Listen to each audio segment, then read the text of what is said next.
Hey, we got 2 packages and Idiocracy.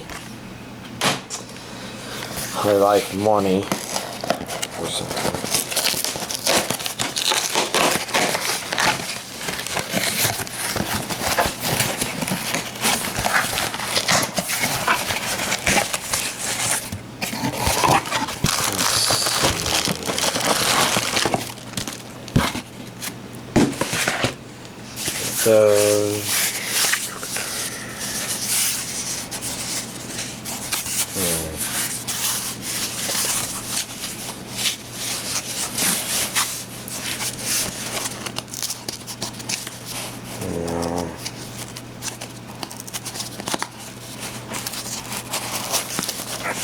Come on, package. What is this? Oh, it's opening.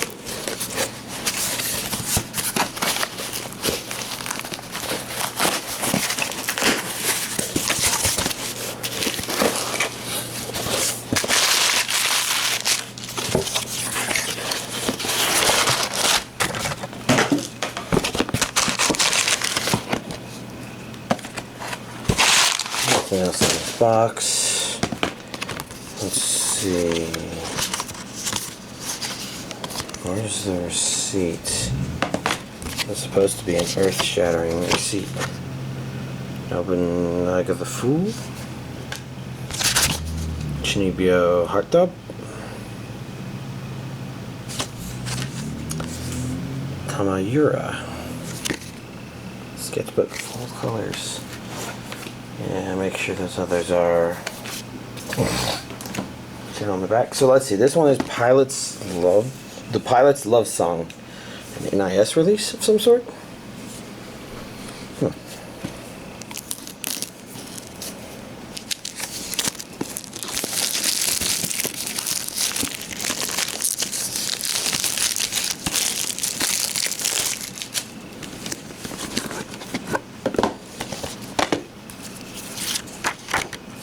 Advertisement for NIS stuff.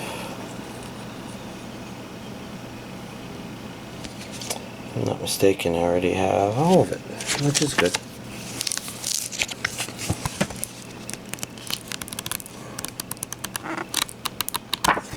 Standard book. Blu-ray 1.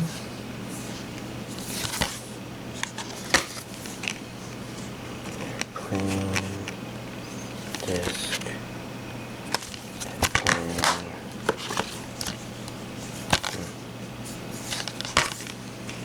Blu-ray 2.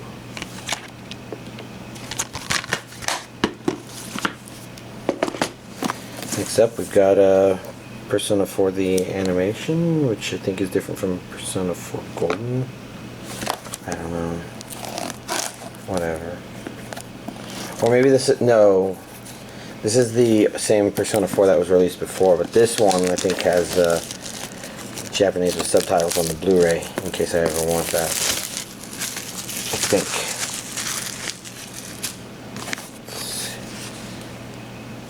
Oh look, Region A. Oh, I wonder if this one says Region A. Yeah. I guess audio English and Japanese, subtitles English.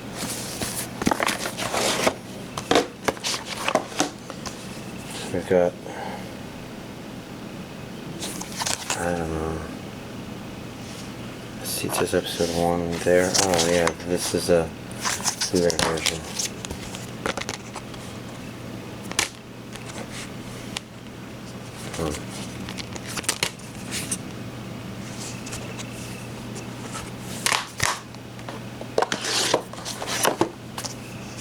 DVD version.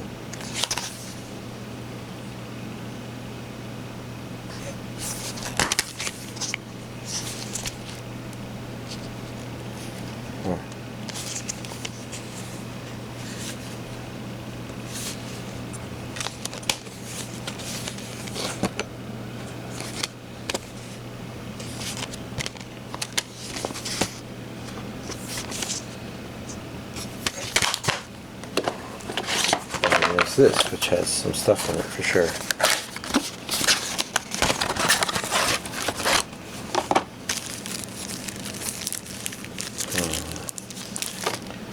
Okay, so we've got some GA buttons. No pain, no gain, I love exercise. Dexin, let's see. Let's see, Idiocracy. Happy face. Let's see. I'll just slide these back in here as I go. This feels thick.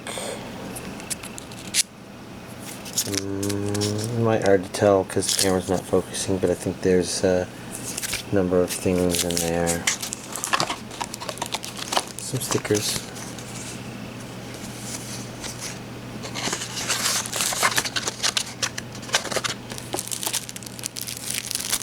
Handkerchief.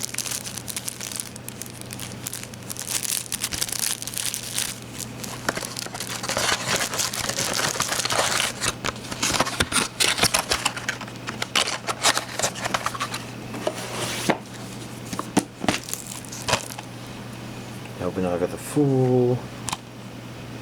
14-24, so this is 2.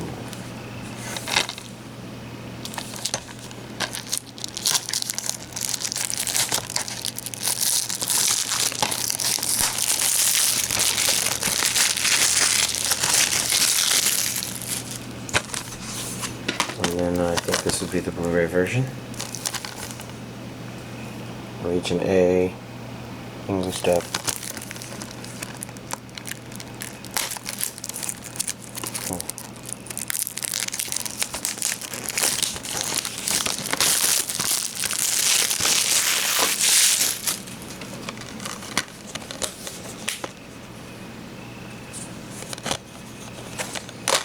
These are our Blu-ray discs. Same first disc. The second disc is unique on the DVD. Third is that. Last but not least, Bleach DVD set 26. I don't remember how many there are out.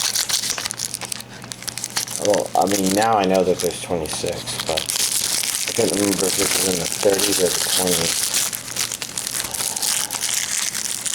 I just kind of assume I'm keeping up on them correctly. Maybe with that assumption. This week's anime DVD collection update. So watched a little more anime than usual. It's maybe beginning to start up. First, I watched Sword Art Online 2 Volume 2 with my friend, of course. It was okay. I'd say it was definitely more on the exciting side. Definitely better than the Alfheim arc, I think. But I'm not sure if I would consider that setting the bar particularly high, per se. Yeah, it was entertaining, interesting. It kind of went a little slow and weird there at the end, but nothing too intolerable. Well, I watched the first 2 episodes of Tokyo Ghoul last night, actually. Technically, maybe more this morning. It was a late evening. Anyways, it's been entertaining so far. Maybe entertaining is not wrong. It's actually been kind of intriguing and exciting. I want to see what the series is about to do. It feels interesting, kind of refreshing. Definitely falls along the line of your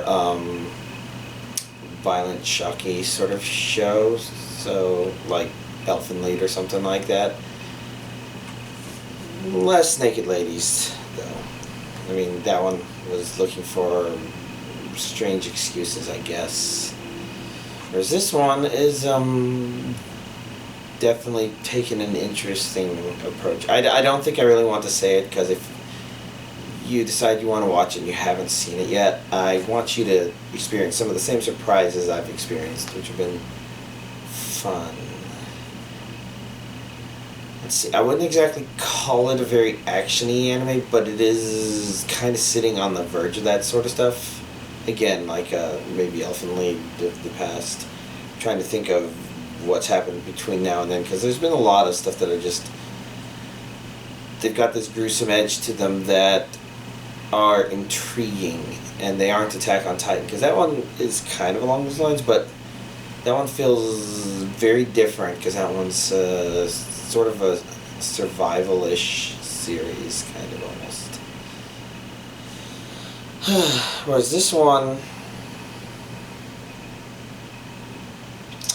well, from the 2 episodes I've seen thus far, I'd actually, yeah, I don't know. I can think of like elements from, say, Shiki that are shared here, but I'm not sure if those are the elements that made Shiki strong and are worth noting in this case. So it's kind of difficult to, on the spot, put into words what it's been like watching it. So, yeah. 2 episodes in, it's definitely great. I'm gonna probably pop on another episode after this, assuming I can do that while juggling everything else at the same time. By everything else, I mean I still haven't pre-ordered next month's anime, which is a bad thing, because sometimes Eastern Star has a tendency to release stuff later in the month. I think we had some examples of other companies kind of doing similar things, but I really need to, because there's going to be some early October stuff that could have shipped from Right Stuff already if I had pre-ordered them by now. But I guess I'm just really far behind. I'm having a blast designing things in StarMade, and because of that, well, I do stuff with 2 accounts currently, because there's a little bit more management and experimentation going on here. StarMade is an interestingly different game from Minecraft. You may think there's a lot of overlap, but it kind of doesn't feel that way. Like, in Minecraft, I mean, Minecraft has a better atmosphere, a more solid game with less bugginess to it, and you just kind of play Minecraft and you kind of know where everything's at, what's going to do, what's going to be. It doesn't feel like it needs to change per se. Whereas the thing about StarMade that's been great, I don't think the environment is necessarily as drawing you in, but it's still a bit there. The bugs get real annoying, but you can deal with them. Instead, I'd say the big thing about StarMade is it's about building blocks on entities.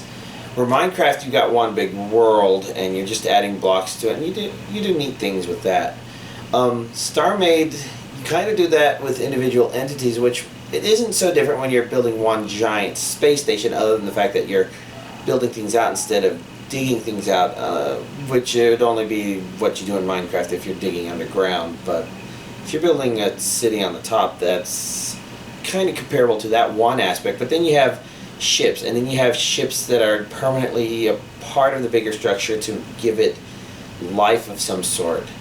And when you add that sort of stuff in, StarMade is a very different game than Minecraft, because it basically means that you're less about collecting the resources per se. I mean, let's face it, if in Minecraft you were given 1,000 diamonds, you probably wouldn't know what to do with them other than to show them off or something like that. But in StarMade, you kind of want to get to a place where it's just easy to get that sort of stuff, and you don't really have rarity in the ores on Minecraft level, I guess, because the entire idea is you want to collect a lot of stuff so you get a lot of parts so you can build stuff. And so StarMade, because you're building on entities, kind of exists in this place in between Minecraft's survival and creative modes, where you aren't in a pure creative mode, but you're still looking to do that sort of stuff, which basically means it's kind of like a creative mode, but your resources, while huge, are still limited, and it's easy to run out of stuff because you can make big projects, and you also have this desire to make them functional, more so than in creative mode in Minecraft, where you use the creative mode as a kind of it's not really a misuse of it, you just use it differently. In Star Maid, though, you're trying to build a big ship, and you want to fly around it and just destroy things with it. Now, maybe that may be other players in a multiplayer server. In my private server, it's just Space Pirates for now. And if the Space Pirates are a little too easy, I might start giving them better ship designs, because their current stuff is outdated, I think. Really nice looking, but they like have shield capacitors and no rechargers, so they don't have any shields. And I'm guessing they probably did for a moment in time. Likewise, the turrets on the space stations use the old turret docking system as opposed to the rail turret axis stuff. So if the station shared its shields with them before, it doesn't now. So in other words, it's really easy to take the pirates out because they don't really have shields, and you do. I'm babbling. I'm going to end the Anime DVD collection update here so I can start pre-ordering stuff, watching more Tokyo Ghoul, processing videos, etc. Y'all have a nice week.